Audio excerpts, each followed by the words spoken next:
예, 개정세법 강의 국세징수법하고 국세기본법 위주로 한번 해보겠습니다. 예, 첫 번째 국세징수법인데요.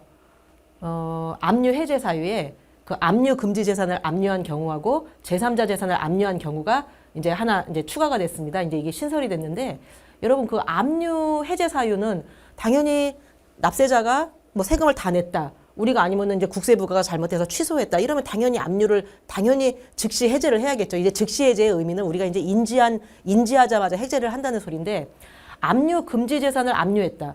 제3자 재산을 압류했다. 이게 뭐예요? 압류 잘못한 거죠. 그러니까 압류 잘못하면은 당연히 우리가 잘못한 거를 인지하는 순간에 당연히 해제를 해야 되는 거죠. 당연한 얘기인데 당연한 얘기를 굳이 이거를 신설을 할 필요가 있을까요? 제가 생각할 때는 없어도 될 것 같은데 잠깐 놔두고 다음 거 볼게요. 소멸시효 중단 사유인데요.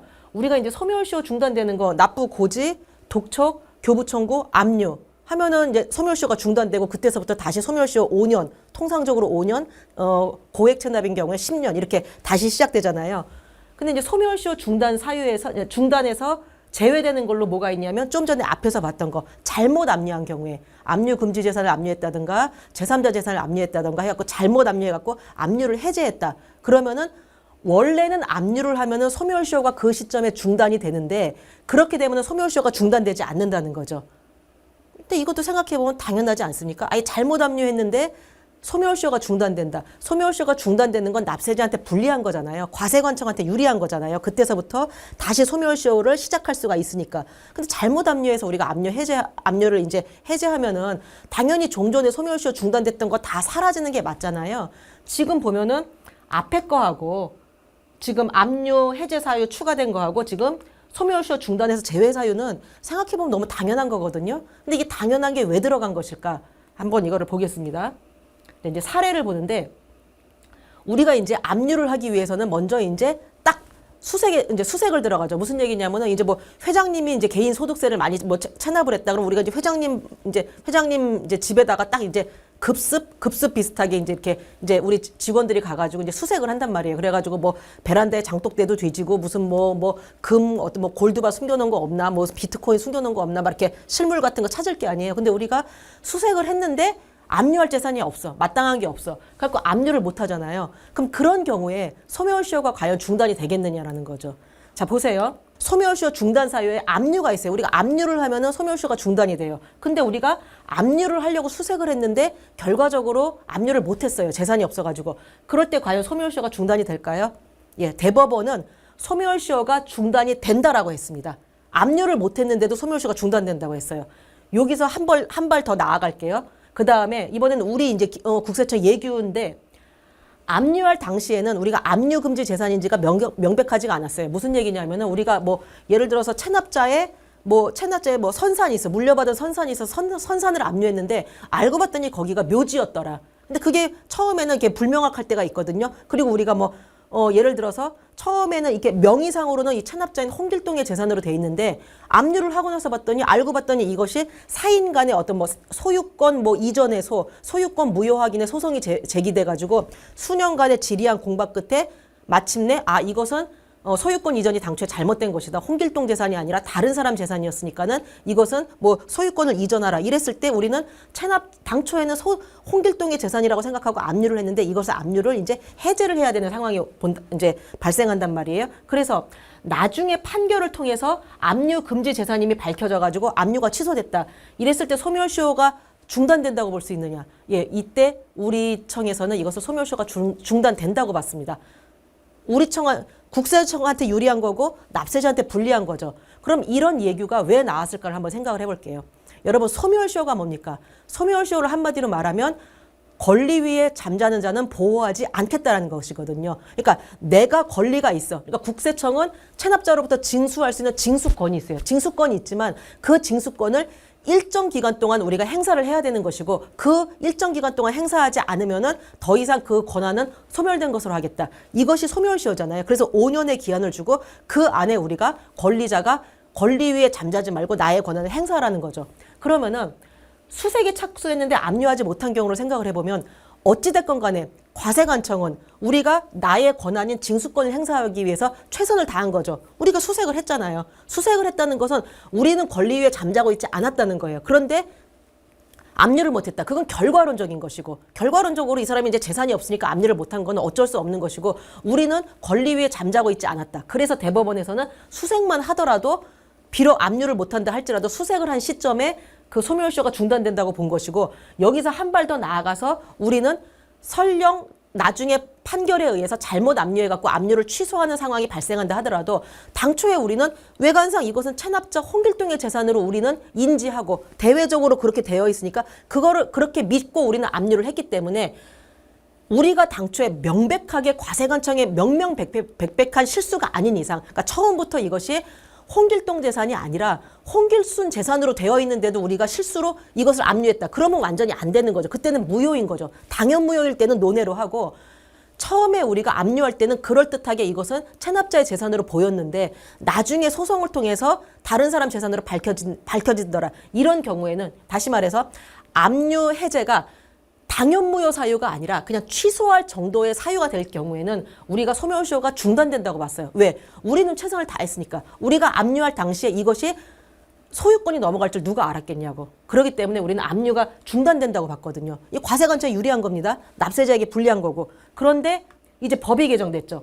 압류금지 재산이나 제3자 재산을 압류한 경우에는 소멸시효 중단에서 제외되겠다. 이제 앞으로는 뭐냐 하면 이게 지금 의원 입법인데 결과적으로 나중에 압류가 잘못된 것이 밝혀졌음에도 불구하고 왜 납세자에게 불이익을 주냐 이거예요. 그래서 앞으로는 납세자에게 불이익을 주지 않도록 소멸시효 중단이 없던 걸로 하겠다라는 거예요. 그럼 여러분들 이제 이러면은 어떤 실무상으로 어떤 문제가 발생할 수 있냐면은 우리가 이제 이 사람을 그러니까 이 사람 압류했고 우리는 당연히 소멸시효가 중단된다고 생각을 하는데 몇 년이 지나가지고 이것이 소유권이 다른 사람 거다라고 판결이 나는 경우가 있어요. 그러면은 압류도 해제해야 될 뿐만이 아니라 종전에 소멸시효 중단됐던 게 다 날아가기 때문에 그냥 소멸시효가 끝나버리는. 그래갖고 더 이상 이제 이 사람은 더 이상 이제 체납자의 지위에서 벗어나버리는 그런 상황이 발생을 하죠. 그래서 우리가 예를 들어서 체납자에게 압류 재산이 뭐 한 개, 두 개, 뭐 A, B 두 개가 있을 때 그러면은 A만 압류하지 말고 B까지 압류를 해야 되는가? 왜냐하면 나중에 A 재산이 다른 사람 재산으로 밝혀질 수도 있으니까. 이런 이제 실무상 이런 문제가 이제 뭐 발생할 수도 있어요. 그런데 어찌됐건 간에 국세징수법에서는 과다 압류, 초과 압류는 금지를 하고 있기 때문에 나중에 어떻게 될지도 모르니까는 뭐 A 부동산하고 B 부동산을 다 압류해야지. 이거는 좀 어려울 것 같아요. 근데 아무튼지 간에 이제 잘못 압류된 것이 나중에 판결로 밝혀지더라도 소멸시효 중단에서 제외된다는 거. 그러니까는 이제 소멸시효가 다 날아가 버릴 수 있다는 거. 그걸 여러분들이 이제 염두에 두셔야 됩니다. 예, 그다음 보겠습니다. 이제 우리가 압류금지 재산 중에서 소액금융 재산 있죠. 뭐 보험금이라든가 뭐 이렇게 예금 적금이라든가 뭐 급여 채권이라든가 이렇게 이제 일정 금액 이하는 압류 못하게 되어 있는데 그 금액들이 다 상향이 됐습니다. 사망보험금 종전에 1,000만 원에서 1,500만 원으로, 뭐 보장성 보험 150만 원에서 250만 원으로, 그리고 예금 적금 185만 원 미만이었는데 이제는 250만 원으로, 급여도 마찬가지로 이제 올라갔고요. 이렇게 상향이 됐는데 이거야 뭐 여러분들이 이제 뭐 실무적으로 이건 이제 염두에 두고 하시면 되는데 한번 여러분들이 압류할 때 어떤 문제가 있는지 한번 이제 퀴즈를 풀어볼게요. 자, 첫 번째 이제 지금 이제 250만 원으로 할게요. 250만 원 미만이면 압류 못 하는데 그 기준이 이 사람이 이제 체납자가 예금 통장이 이제 입출금 계좌가 여러 개를 갖고 있어요. 통장을 여러 개 갖고 있을 때 그 250만 원이라는 것이 전체 합산해가지고 250만 원을 판단할까요? 아니면은 통장마다 개별 통장마다 250 그 잔액을 판단을 할까요? 어떤 걸로 할까요? 이것은 당연히 전체 금융계좌 합계액으로 해야겠죠. 왜냐하면은 이 사람 체납자가 예를 들어서 통장이 예를 들어 100개가 있어요. 100개가 있는데 통장 잔액이 다 240만 원, 240만 원, 240만 원 이렇게 돼 있어. 그런다고 해서 압류를 못한다? 250만 원이 안 되기 때문에 이거는 말이 안 되죠. 그렇기 때문에 250만 원이냐 아니냐는 압류할 당시, 압류 시점을 기준으로 해가지고 전체 예금 계좌에 250만 원이 넘냐 안 넘냐 이걸로 판단하면 됩니다. 1번 그렇고요. 자, 2번 볼게요. 이번에는 이 체납자의 통장에 이제 잔액이 1,000만 원이 있어요. 그럼 우리가 압류할 수 있죠. 250만 원 넘었으니까. 근데 예금은 1,000만 원이 있는데 이 사람이 그 통장에 마이너스 그러니까 마이너스 대출로 900만 원을 대출을 받아갔어요. 마이너스 통장으로. 그러면은 이거를 네팅을 해버리면 플러스 1,000만 원, 마이너스 900만 원이기 때문에 네팅을 하면 100만 원이거든요. 자, 이럴 때 압류를 할 수 있다 없다. 자, 이것은 압류를 할 수 있습니다. 왜냐하면은 마이너스 통장 잔액이라는 것은 어디까지나 이 체납자와 은행 간의 채권 채무의 관계일 뿐이지 우리가 이 사람 그 체납자의 통장에 250만 원 넘냐 안 넘냐 할 때 이 사람의 대출이 얼마냐까지 우리가 다 이거를 뭐 판단하면서 그걸 네팅시켜가지고 압류는 안 하고 있죠, 여러분들. 그렇기 때문에 설령 그 통장이 마이너스 뭐 통장으로 마이너스 대출이 들어가 있다 하더라도 그것은 무시하고 예금 잔액으로만 보면 됩니다. 그래서 압류가 가능하다는 거. 세 번째 보겠습니다.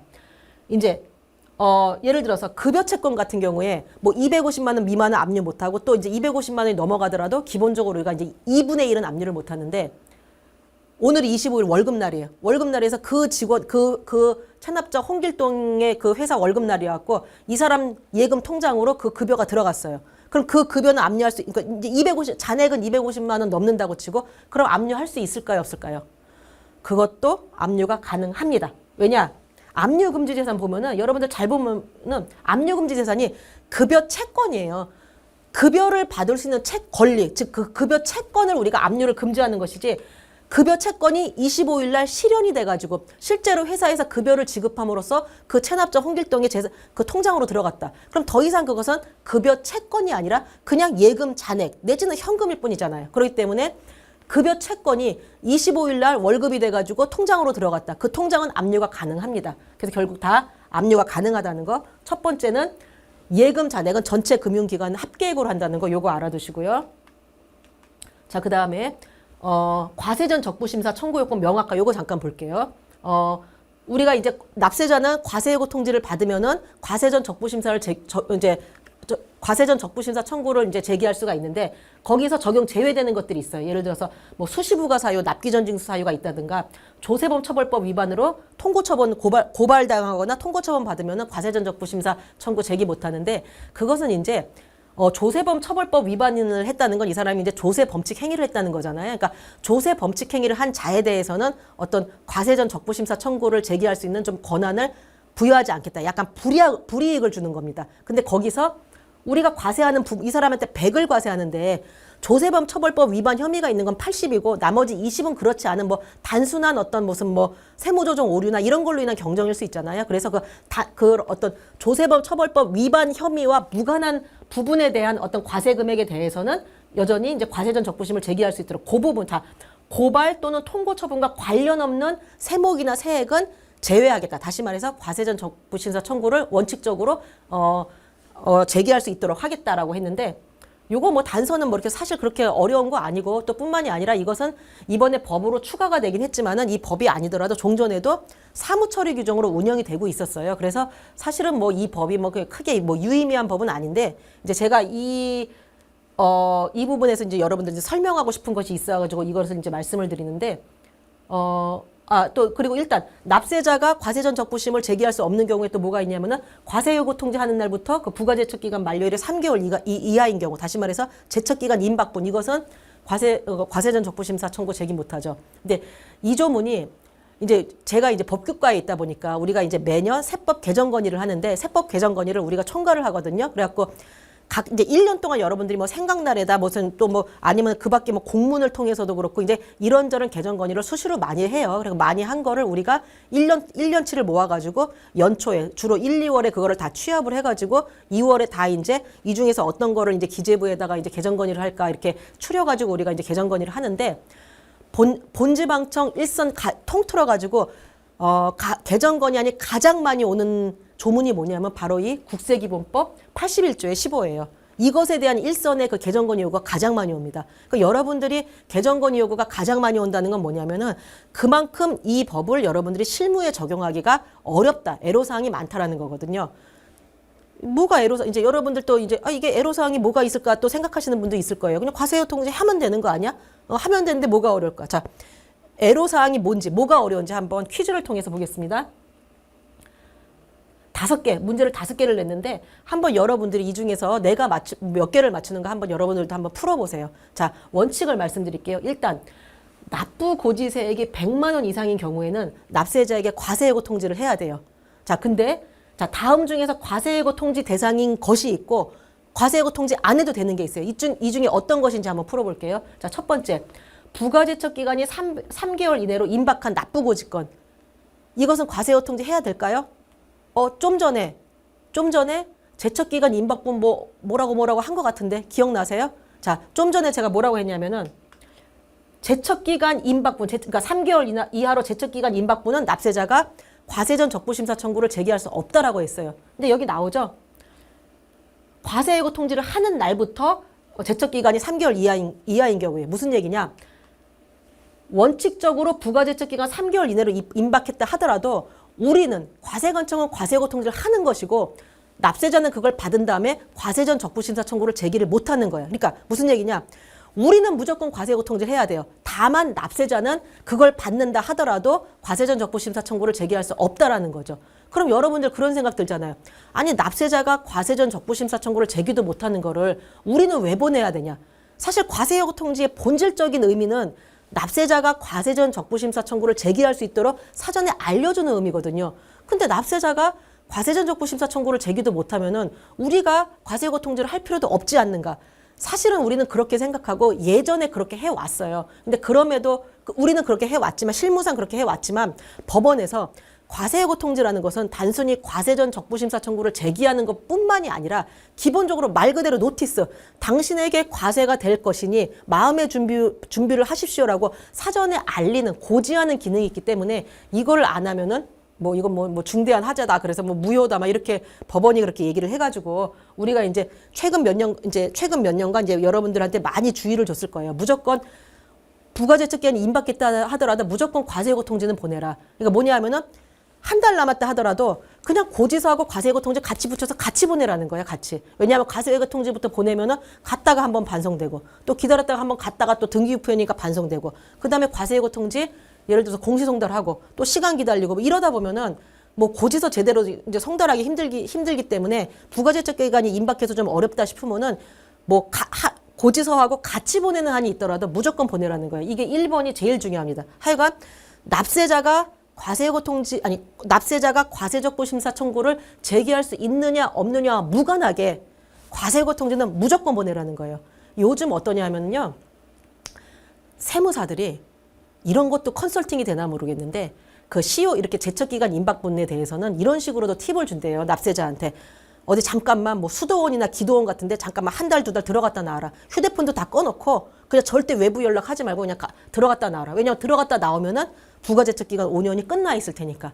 그래서 아예 이렇게 제척기간 임박분은 과세예고 통지부터 안 받으려고 막 들어가 이렇게 어디 숨어 있고 막 잠적해 있고 그러는 경우도 실제 실무에서 저도 접해 본 적이 있는데 그렇기 때문에 여러분들이 자료 처리할 때도 한 달 내에 고지만 하면 되지 이런 생각하지 말고 적어도 3개월, 왜냐하면은 과세예고 통지까지 보내야 되니까 그런 거 염두에 두시고 아무리 바쁘고 아무리 늦어도 3개월, 4개월 이전에는 그 업무를 자료 처리 같은 거 처리를 하셔야 될 거예요.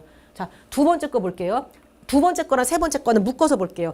연대납세 의무자하고 2차 납세 의무자가 있거든요. 뭔가 비슷비슷한 것 같죠? 자, 둘 중에 하나는 과세예고 통지를 보내야 되고 나머지 하나는 안 보내도 돼요. 아니, 원래는 그냥 안 보내는 겁니다. 자, 어떤 거를 과세예고 통지를 보내야 될까요?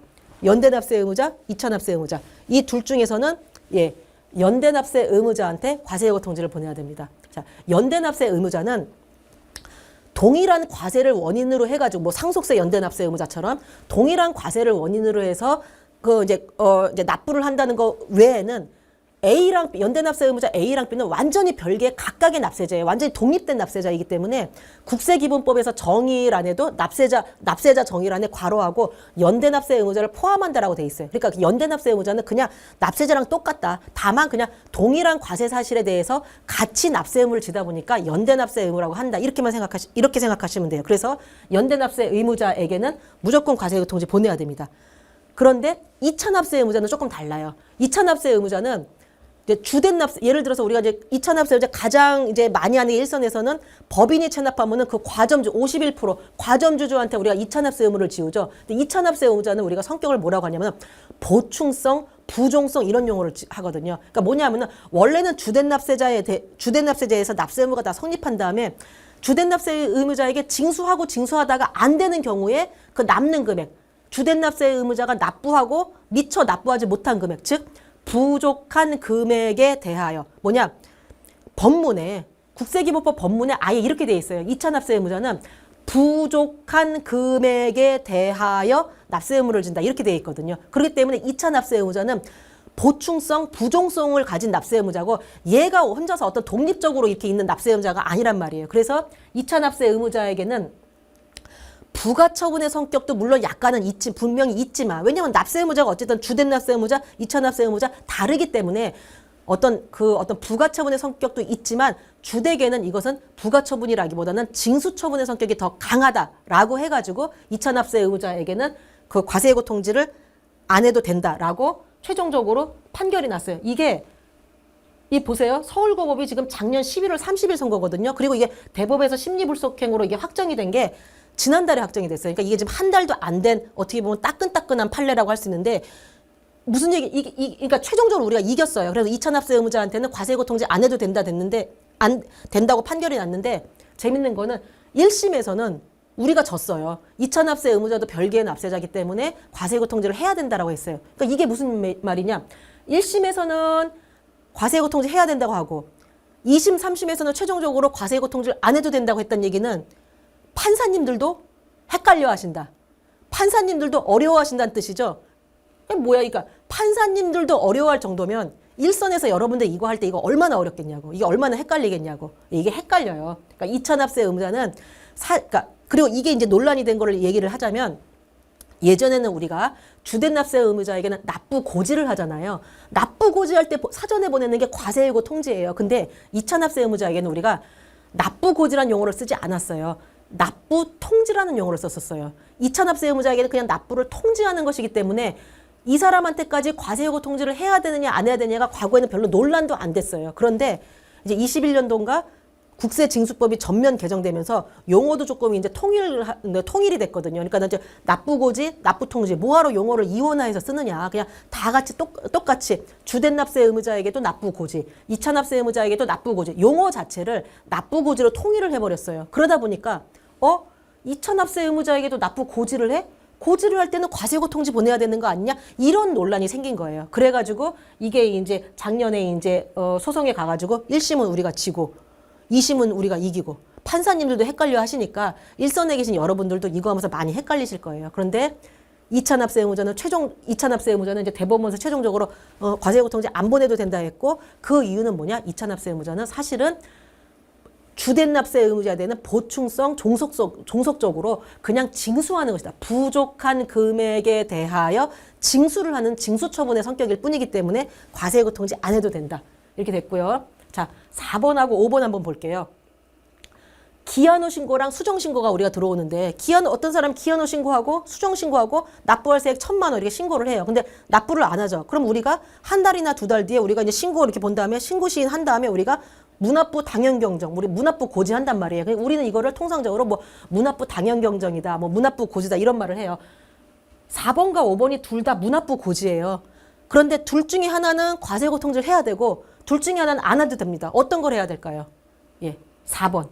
기한후 신고에 대해서는 과세예고 통지를 해야 돼요. 수정신고는 안 해도 됩니다. 이 왜 그러냐 하면은 여기서 제가 괄호를 했어요. 수정신고에 대해서 신고납부 세목인 경우라고 했거든요. 신고납부 세목이 뭐가 있어요? 소득세, 법인세, 부가세 이런 것들. 다시 말해서 신고를 하면 신고를 함으로써 과세표준과 세액이 확정이 되는 세목을 우리가 신고납부 세목이라고 하죠. 그런데 신고납부 세목이라고 해서 신고를 하기만 하면은 확정이 되느냐? 그게 아니고 요건이 있죠. 요건이 뭐예요?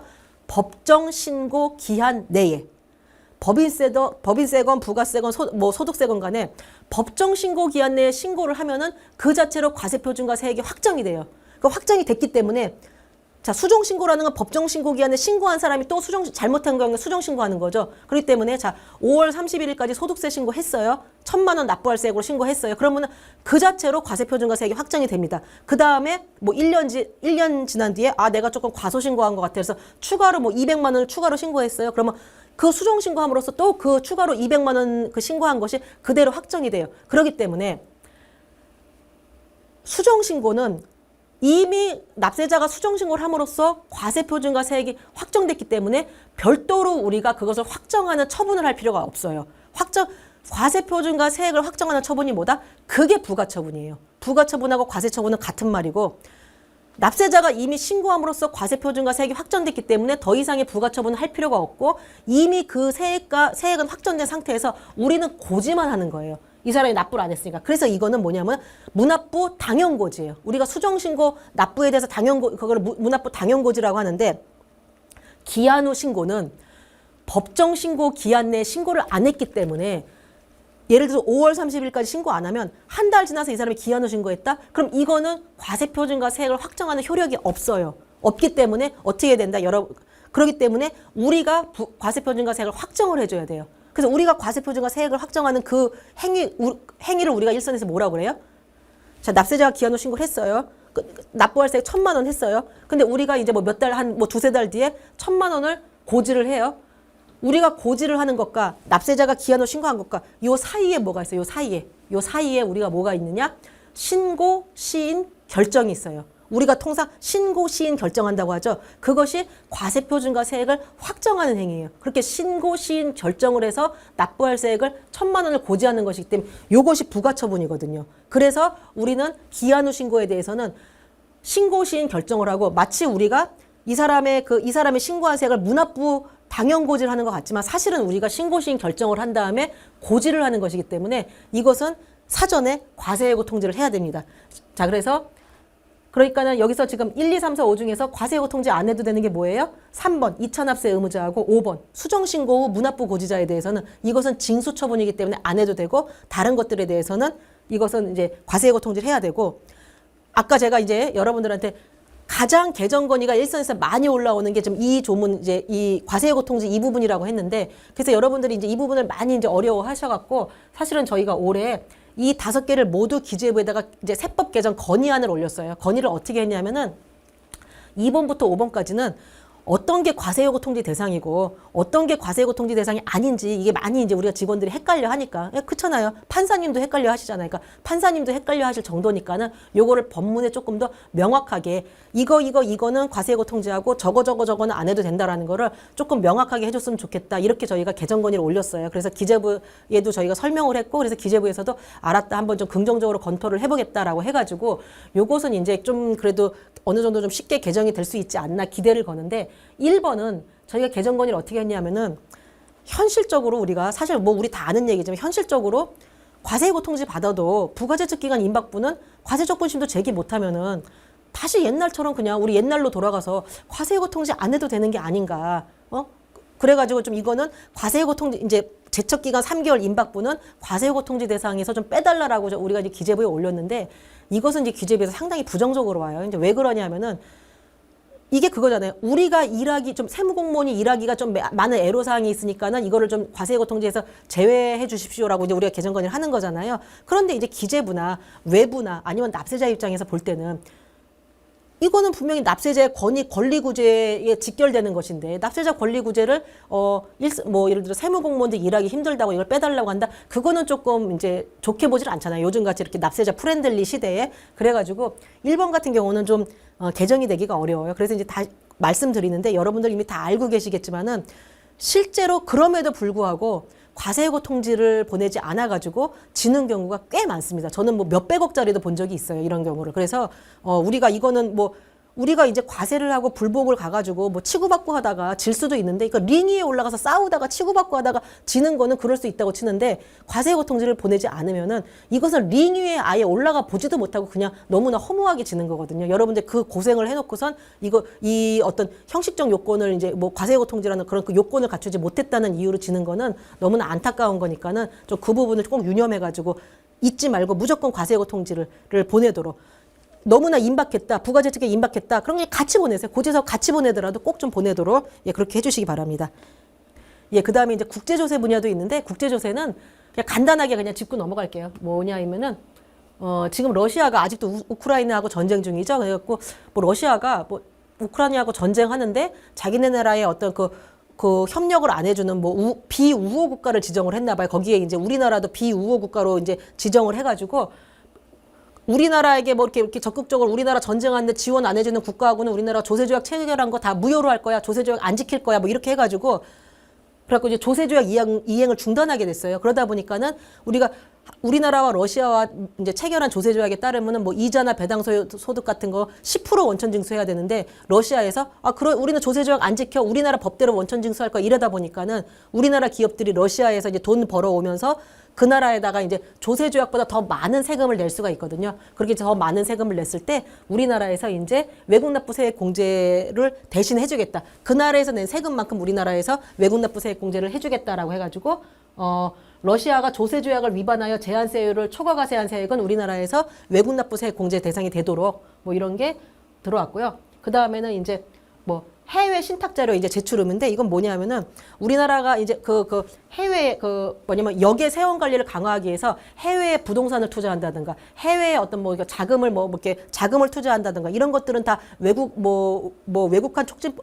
거래법이라든가 우리 세법에서 다 신고를 하도록 되어 있거든요. 그런 여러 법들에 의해서. 근데 해외 신탁은 이제 그 신고의 그 대상에서 빠져 있어요. 그러다 보니까는 예를 들어서 뭐 내가 이제 돈이 많은 사람이 해외 부동산을 취득하면은 우리나라에 신고를 해야 되는데 해외 신탁에다가 부동산을 맡겨놓고 그렇게 되면은 맡겨놓고선 그거를 뭐 내 아들한테 어떤 뭐 이제 그 수익을 뭐 아들한테 뭐 이제 수익자를 뭐 지정을 한다 이렇게 되면은 신탁은 어떠냐면 수탁자와 신탁자 간의 그 명의가 달라질 수 있거든요. 사실은 신탁자 내 재산인데 수탁에 이제 해외 신탁회사에다 맡겨놓으면은 명의가 이제 해외 신탁회사로 돼버리거든요. 그러다 보면은 우리가 그 재산을 이렇게 파악하지 못하게 되죠. 그래서 여기에 세원 관리 강화를 위해 가지고 해외 신탁 자료도 신고하도록 이제 신고 의무를 만들어냈고 그 다음에 또 뭐가 있냐면은 국외 주식 매수 선택권 뭐 이것도 이제 신고하도록 했어요. 이 뭐냐면은 스톡옵션인데 예를 들어서 구글이 있는데 미국 구글에서 우리나라의